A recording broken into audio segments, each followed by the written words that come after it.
Bonjour, nous sommes au Sustainable Leaders Forum et je suis ravie d'accueillir Magali Payen. Bonjour. Bonjour Magali. Alors vous avez un peu une double casquette puisque vous êtes à la fois fondatrice d'On est prêt et productrice à Imagine 2050.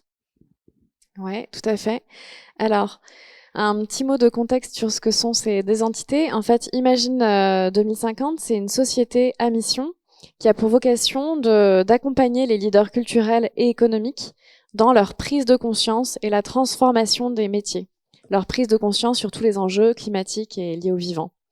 Et On est prêt, c'est un mouvement de mobilisation citoyenne que j'ai lancé en 2018 avec une toute première campagne sur le climat qui a abouti à soutenir l'affaire du siècle. Alors en effet de beaux projets et surtout on peut dire que vous avez aussi intégré dans vos activités le fait d'être une entreprise à mission. Qu'est-ce qui vous a motivé à faire cette démarche ?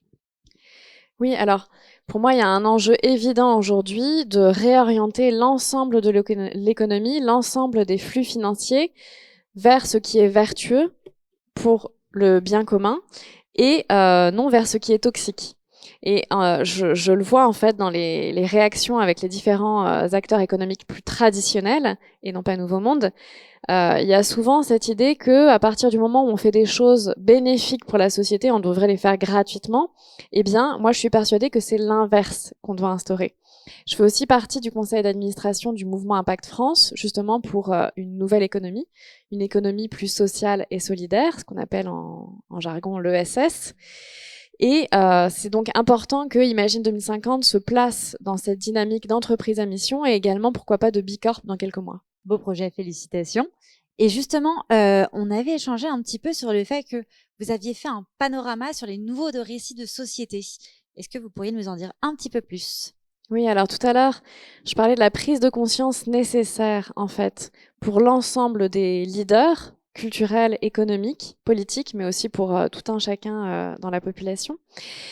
Et les scientifiques nous appellent à changer profondément et rapidement nos modes de vie. Ça, c'est un appel qui est trop peu connu, ou quand il est connu, il est mal compris. C'est-à-dire que la plupart des citoyens, et on l'a vu pendant la Convention citoyenne pour le climat, n'ont pas conscience en fait de l'urgence et de la gravité de la situation. Et quand Valérie Masson-Delmotte est venue présenter aux 150 l'urgence climatique, en fait, ils ont témoigné sur le fait qu'ils s'étaient pris vraiment une baffe monumentale et ils comprenaient pas pourquoi les médias n'en parlaient pas plus et pourquoi on formait pas tout le monde en fait sur ces sujets-là. Eh bien, notre enjeu chez Imagine 2050, ça va être d'expliquer en fait la gravité de la situation en ce qui concerne le climat, mais aussi la biodiversité. Et notre cadre de référence, c'est la théorie du donut, mise en place par l'économiste Kate Raworth, qui prend en compte aussi bien les limites planétaires que le plancher social nécessaire pour vivre dignement. Voilà. Et donc, on se place dans ce cadre de référence initial. Et le travail que je souhaitais faire, en fait, depuis 3 ans, c'était d'illustrer à quoi le monde de demain pourrait ressembler.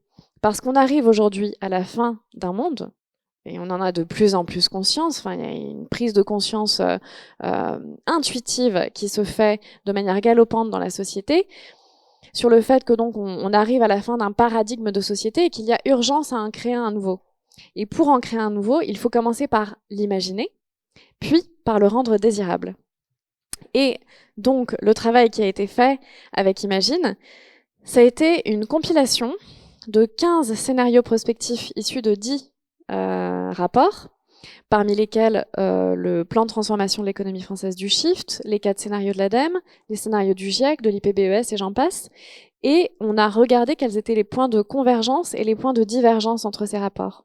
Quels étaient les enseignements à digérer pour les restituer ensuite aux leaders. Et l'objectif, c'est d'avoir un cadre qui nous permette de comprendre les contraintes, un cadre de réflexion qui nous permette ensuite de prendre des décisions de manière éclairée et de créer également ces nouveaux récits. Donc, vous vous doutez qu'en fait, il s'agit de milliers de pages. Donc, on a eu une équipe d'experts brillants qui ont travaillé plusieurs mois sur la compilation de ces rapports. Et on a réussi à les synthétiser sous forme d'une conférence qu'on a appelée Horizon Prospectif, qui dure 90 minutes et qui est vraiment un condensé de tout ça, et qui met en évidence, je passe à la conclusion de manière très rapide, que le seul scénario viable, en fait, c'est de passer à plus de sobriété, de déconsommation dans nos modes de vie, et qu'il y a un véritable enjeu à rendre cette sobriété désirable.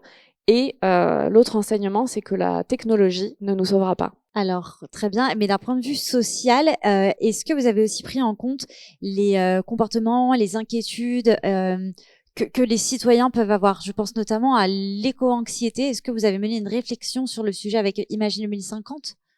Alors, l'éco-anxiété, c'est un sujet qui m'est cher parce que moi-même, je me suis découverte éco-anxieuse. En fait, c'est pour ça que j'œuvre dans ce sens-là au quotidien.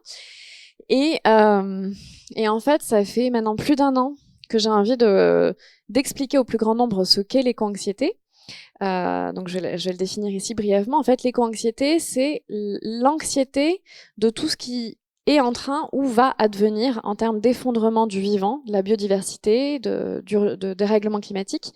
Et le pendant de l'éco-anxiété, c'est la solastalgie, c'est-à-dire la nostalgie de tout ce qui a été déjà perdu, tout ce qui s'est déjà effondré. Et j'avais une intuition que c'était quelque chose de plus en plus vaste, enfin, que c'était vraiment un mal de société contagieux. Et ça fait plus d'1 an donc que j'ai envie de faire une campagne pour expliquer au plus grand nombre ce qu'est l'éco-anxiété, apprendre à le discerner en soi et dans son entourage, et surtout apprendre à le sublimer, notamment via l'action.